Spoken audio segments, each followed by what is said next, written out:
Olá, boa noite. Começa agora o Jornal da Justiça desta quinta-feira, 9 de junho. Supremo Tribunal Federal faz audiência pública para discutir novas soluções e modelos de negócio para a TV e Rádio Justiça. Na abertura, o presidente da Corte, o ministro Luiz Fux, disse que as duas emissoras são patrimônio da cidadania. Esse é um dos destaques da edição de hoje. Você vai ver também. Plenário do Supremo julga a validade de lei estadual que estende novas promoções a clientes antigos. Supremo invalida sanções para litigância de má-fé e regras para gratuidade de justiça no Rio de Janeiro. E ainda, Ministério Público Federal se manifesta para que seja mantida a condenação da Petrobras no acidente que derramou quase 2 mil litros de óleo no litoral de Sergipe.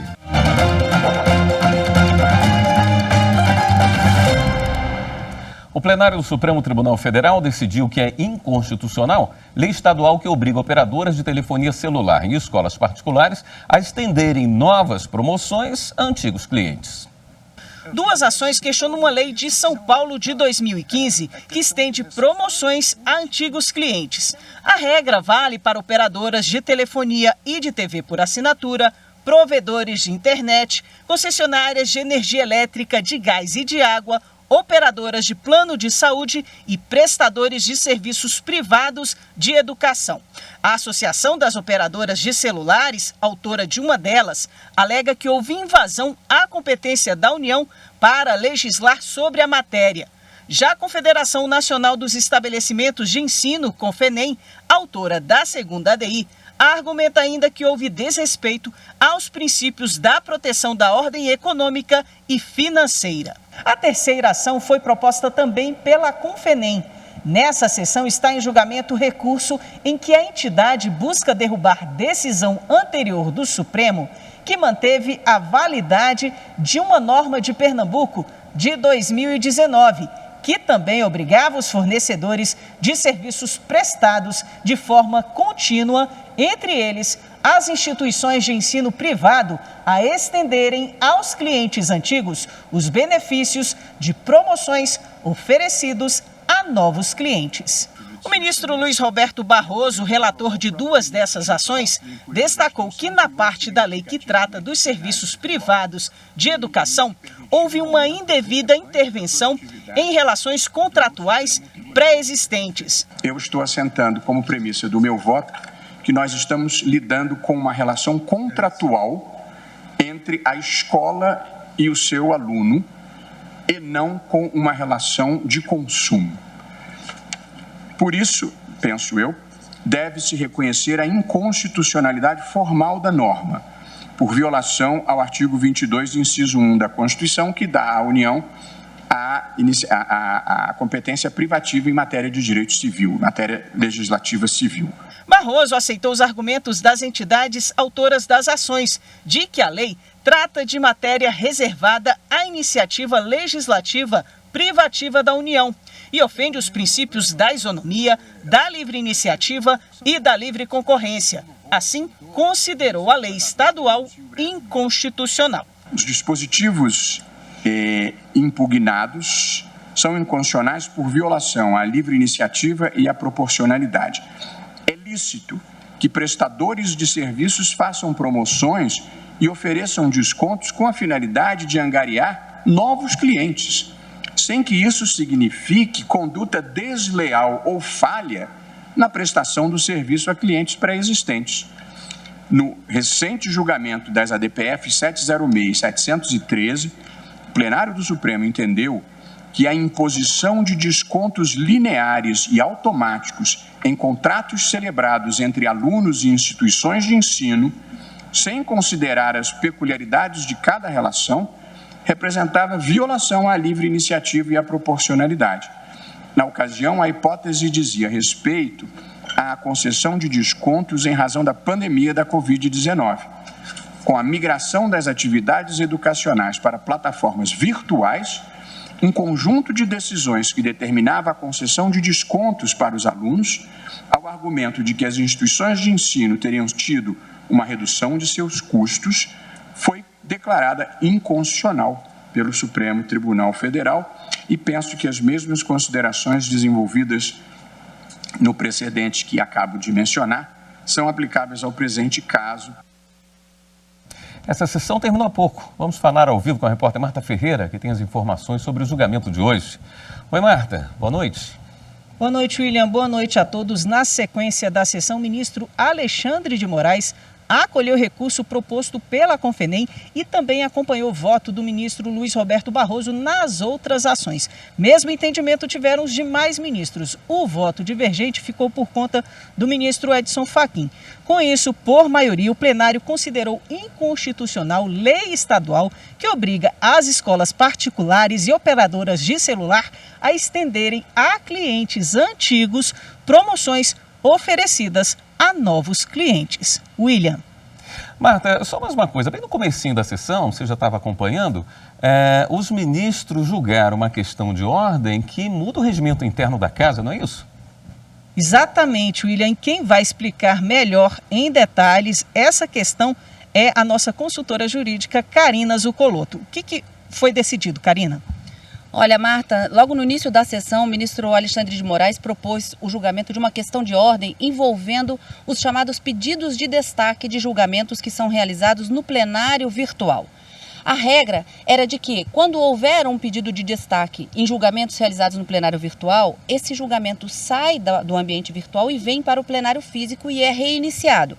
Com a decisão que foi tomada hoje, por maioria de votos, os ministros decidiram que, nesse caso, quando um ministro que já estiver aposentado já tiver proferido o seu voto lá no ambiente virtual, ao ser deslocado esse julgamento para o plenário físico em razão do pedido de destaque, o voto do ministro aposentado deve ser computado no julgamento. E essa decisão passa a valer a partir de hoje. Inclusive, foi isso que aconteceu no julgamento desta tarde, no julgamento conjunto de um embargo de declaração e de 2 ações diretas de inconstitucionalidade, em que uma delas, o ministro Marco Aurélio, aposentado em julho do ano passado, já havia proferido o seu voto e o seu sucessor, ministro André Mendonça, não votou nesse caso. Então, a decisão já passa a valer a partir de hoje e é uma alteração no regimento interno da Suprema Corte. Ok, Karina, a gente agradece pelas informações. William. Obrigado, Marta. Em sessão virtual, o plenário do STF invalidou sanções para litigância de má-fé e regras para gratuidade de justiça no Rio de Janeiro. Quem traz os detalhes é o repórter Pablo Lemos. A decisão unânime foi tomada em sessão virtual do Tribunal Pleno, no julgamento da ação direta de inconstitucionalidade ajuizada pelo Partido Podemos contra alterações na Lei de Custas Judiciais do Estado do Rio de Janeiro. O colegiado invalidou normas estaduais que instituíram penalidades processuais para abusos no direito de acionar a justiça e alterou critérios para o acesso à gratuidade na justiça. As alterações na Lei de Custas Judiciais do Estado previam a cobrança de multa de até 10 vezes o valor das custas à parte responsável pela paralisação, abandono de processo ou interposição de recursos e restringiam a concessão de gratuidade de justiça. O relator do caso, o ministro Edson Fachin, afirmou que as sanções nesse caso e a criação de novo procedimento para a requisição de gratuidade de justiça invadem a competência da União. Fachin considerou constitucional as ações cíveis e penais em que serão cobradas custas em dobro. Ele também reconheceu a validade do reajuste de custas e taxas, por considerá-lo necessário e proporcional para corrigir a diferença entre os valores cobrados pelo Tribunal de Justiça do Rio de Janeiro e pelos demais tribunais de justiça do país. O Ministério Público se manifesta pela manutenção da condenação da Petrobras no caso do derramamento de óleo no litoral de Sergipe. Os detalhes no próximo bloco. Até já.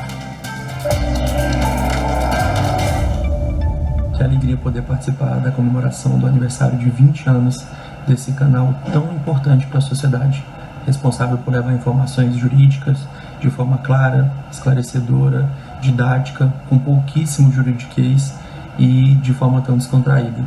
Parabéns pelo seu aniversário de 20 anos, TV Justiça.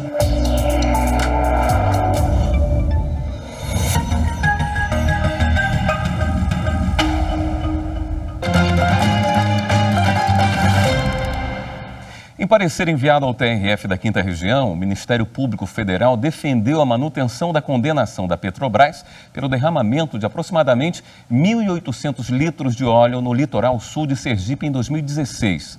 A estatal recorreu da sentença, que fixou o pagamento de R$ 700 mil por prejuízos causados ao meio ambiente e danos coletivos.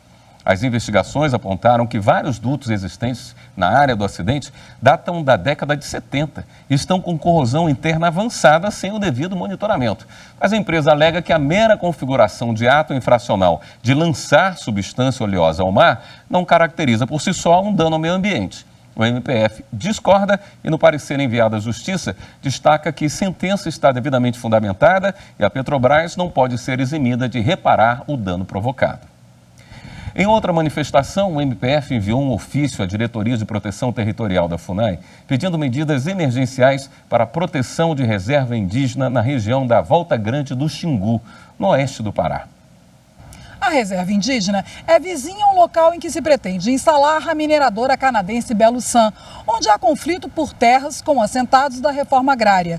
A mineradora adquiriu o terreno, mas de forma apontada como irregular em processos judiciais movido pelas defensorias públicas do Estado e da União. Na última semana, grupos de assentados que tinham sido expulsos pela mineradora retomaram a área. O MPF entende que são necessárias medidas emergenciais e preventivas de identificação e proteção do território da comunidade São Francisco para evitar tanto eventual ocupação por desconhecimento quanto acirramento do conflito social que hoje está em curso na região. E deu prazo de 5 dias para que a FUNAI responda ao pedido de instalação de placas indicativas dos limites da reserva indígena. O Tribunal Regional Federal da Primeira Região entendeu que cabe à Aeronáutica destinar verbas para o Colégio Militar que mantém em Belém do Pará. Para garantir o funcionamento do Colégio Tenente Rego Barros em Belém do Pará, o Ministério Público Federal entrou na Justiça para que a União fizesse uma transferência de verba para a manutenção da instituição, que é vinculada à Força Aérea Brasileira e atende pouco mais de 1.100 alunos nos ensinos fundamental e médio. Na ação, o MPF pediu ainda o fim da cobrança forçada das chamadas contribuições voluntárias por parte dos pais de alunos matriculados na instituição.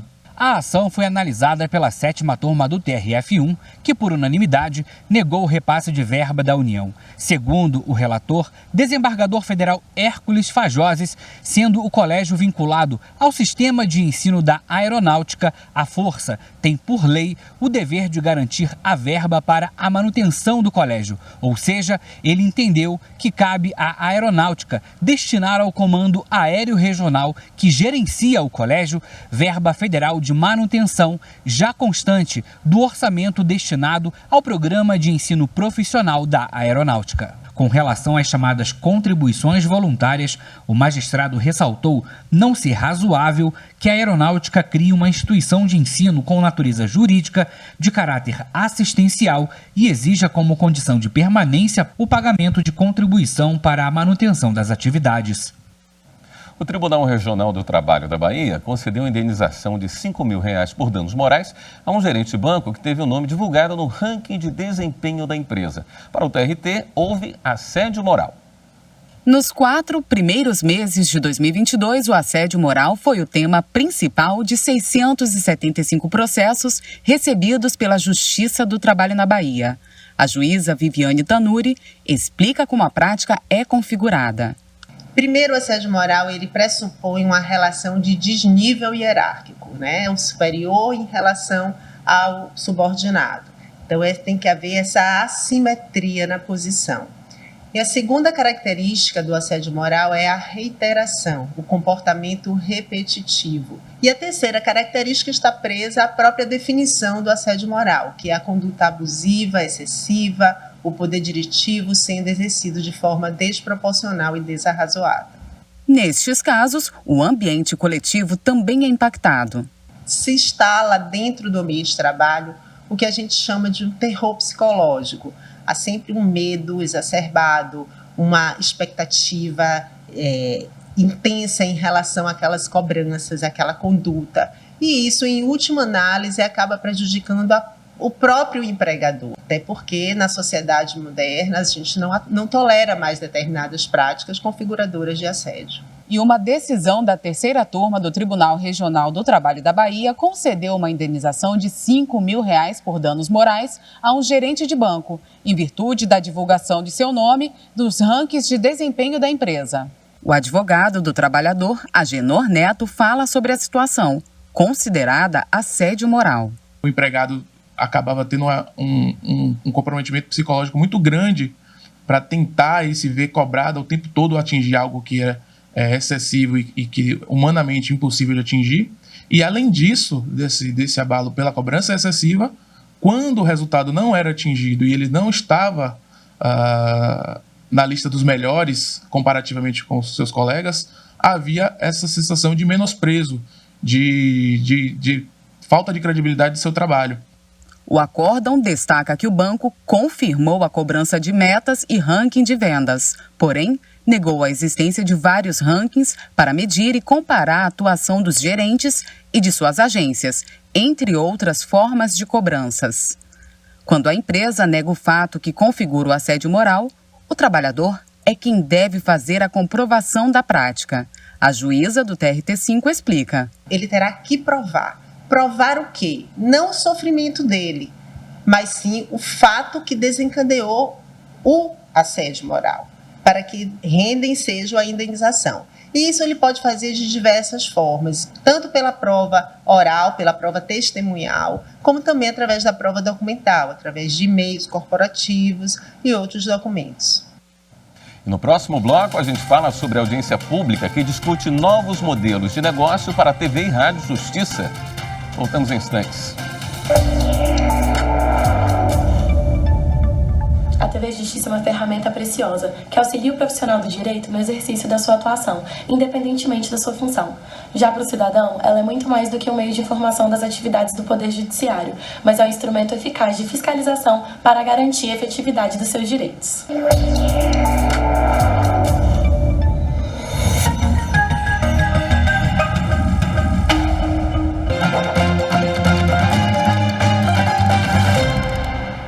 O Tribunal Superior Eleitoral entendeu que não houve fraude nas eleições de 2020 para vereador na cidade de Garuva, em Santa Catarina. Uma coligação era acusada de fraudar a cota mínima de gênero porque 3 das 5 candidatas mulheres tiveram os registros de candidaturas negados. Mas, para o TSE, não houve má-fé. No caso, a boa-fé das candidatas ficou evidenciada, sobretudo pelo fato de que elas efetivamente participaram do pleito, realizaram campanha e, inclusive, angariaram votação expressiva, conforme registrado no acórdão regional.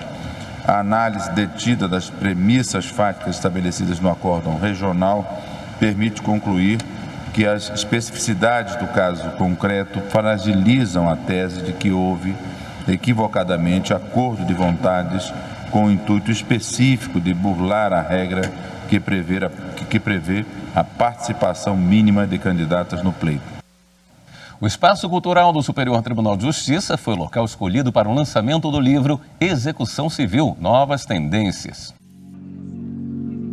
A coletânea é resultado de discussões realizadas por um grupo de trabalho instituído pelo Conselho Nacional de Justiça, que debateu a modernização e a efetividade da execução do Poder Judiciário nos processos de execução e cumprimento de sentença.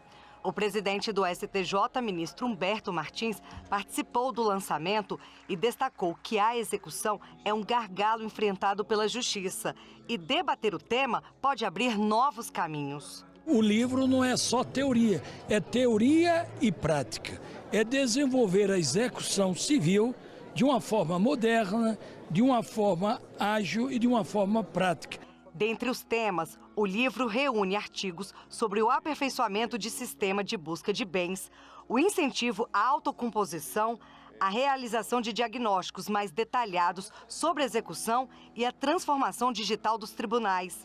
O ministro Marco Aurélio Belize, um dos coordenadores da obra, conta os frutos conquistados pelo grupo de trabalho do CNJ. Produzimos, além de 2 projetos de lei, que o ministro Fux e o CNJ devem submeter ao Congresso Nacional, fizemos um livro com artigos sobre execução, não só dos integrantes da comissão, mas também aberto à comunidade jurídica. Então, nesse livro tem diversos artigos com sugestões de melhoria. Os juristas Aloísio Gonçalves de Castro Mendes, Tereza Arruda Alvim e Trícia Navarro Xavier Cabral também participaram da coordenação do livro e escreveram artigos ao lado de mais de 40 autores. Alguns foram individuais, outros com coautores, no máximo de 3, mas todos os autores extremamente renomados, extremamente envolvidos com a temática execução civil. Ele teve como foco, digamos, melhorar a execução, porque a execução no Brasil é um gargalo. Há propostas concretas que não dependem de mudança legislativa e propostas também de modificação legislativa. A obra também faz homenagem ao professor José Manuel de Arruda Alvim Neto, falecido em setembro do ano passado, aos 85 anos. Além de doutor e mestre em Direito pela PUC de São Paulo, Arruda Alvim exerceu a advocacia, foi juiz e se aposentou como desembargador do Tribunal de Justiça de São Paulo. Ele estava estudando esse tema. Ele faleceu durante os nossos trabalhos e o ministro Belize e os demais coordenadores tiveram a ideia super gentil de fazer dessa coletânea uma homenagem para ele, o que me deixou muito feliz, claro. Hoje, o Supremo Tribunal Federal fez uma audiência pública para discutir novas soluções e modelos de negócio para a TV e a Rádio Justiça. A meta é buscar mais recursos para modernizar as emissoras e garantir a prestação de serviços. Jornalismo, programas especializados, uma grade extensa. A TV Justiça e a Rádio Justiça dividem um desafio todos os dias: explicar o funcionamento e as decisões do Poder Judiciário para o público. A TV Justiça completa 20 anos em agosto. Já a rádio tem 18 anos. Agora buscam mais recursos para modernizar o parque tecnológico e manter a prestação de serviços. O Supremo e o BNDES têm um acordo de cooperação técnica para traçar soluções de ganhos de eficiência na gestão dos recursos econômicos financeiros relacionados às duas emissoras e identificar oportunidades de negócios. Em 2021, a comissão do STF, que coordena esses estudos, decidiu consultar a sociedade sobre a construção de um novo modelo. Hoje, na abertura da audiência pública, o presidente do Supremo Tribunal Federal, ministro Luiz Fux, defendeu estratégias para diminuir a dependência do orçamento da União no financiamento e afirmou que os veículos precisam de CNPJ próprio para buscar mais recursos e instalações adequadas definitivas. Também reforçou que as emissoras são patrimônio da cidadania. Exercermos a liberdade de informação através da Rádio Justiça e da TV Justiça é algo irreversível e algo inegociável. Ninguém vai, digamos assim, lograr êxito em tentar acabar com a TV Justiça ou com a Rádio Justiça, que hoje ele é um produto da sociedade brasileira. Débora Vale, diretora de comunicação da AJUF, Associação dos Juízes Federais do Brasil, considera a rádio e a TV Justiça parte da atividade fim do Judiciário e falou sobre a necessidade de criação de um fundo de custas da Justiça Federal para fomentar as ações da Justiça. Foi criada uma nova comissão, também presidida pelo excelentíssimo ministro Ricardo Vilas Boas Cueva, do Superior Tribunal de Justiça, que trabalha em torno da criação de um novo projeto para garantir que esses recursos das custas judiciais, dada a sua natureza de taxa, ou seja, dada na sua natureza de remuneração pelo serviço público efetivamente prestado, seja integralmente revertido para o Poder Judiciário sem nenhum repasse ou aproveitamento pelo Poder Executivo. Para o presidente do Instituto de Justiça e Cidadania, Tiago Santos Salles, sem a participação orçamentária do Judiciário, será difícil a autonomia da Rádio e TV Justiça. Ele levantou a possibilidade de incluir propaganda na grade das emissoras e como isso será controlado. Começo aqui meus questionamentos, sobre justamente a possibilidade de veiculação de publicidade institucional na grade da TV Justiça. Como é que se fará o controle, pensando em que a TV Justiça é uma TV pública? Então, como se fará o controle do que pode ou não pode ser veiculado? Qual vai ser o grau de liberdade para efetuar as captações, cujas contrapartidas envolvam inserções de mídia na grade da TV Justiça? Será permitido captar patrocínio que incluam outras experiências, além das inserções na grade da programação da TV Justiça.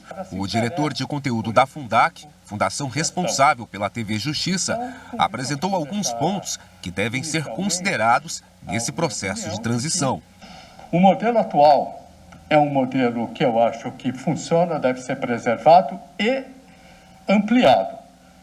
Sendo que você pensar novos caminhos para estabelecer parcerias e diminuir essa dependência financeira da União, são alguns caminhos que a gente pode, aqui eu vou sugerir algumas coisas, fazer algumas considerações. Então, essa garantia de que você tem autonomia, que você tem recursos para pagar o pessoal, para investir em equipamento, etc., isso é, na minha opinião, o que faz com que a TV Justiça, a Rádio TV Justiça possam sonhar com um próximo ano, enfim, com os próximos desdobramentos tecnológicos e também de conteúdo. Atualmente, a TV e a Rádio Justiça integram a estrutura administrativo-financeira do Supremo e, por isso, estão sujeitas às exigências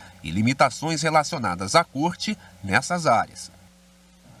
A consulta pública segue até o dia 17 desse mês. As contribuições podem ser enviadas por e-mail até essa data, e as sugestões farão parte de um relatório divulgado no site do STF. O Jornal da Justiça fica por aqui. Uma boa noite para você. A gente se vê amanhã.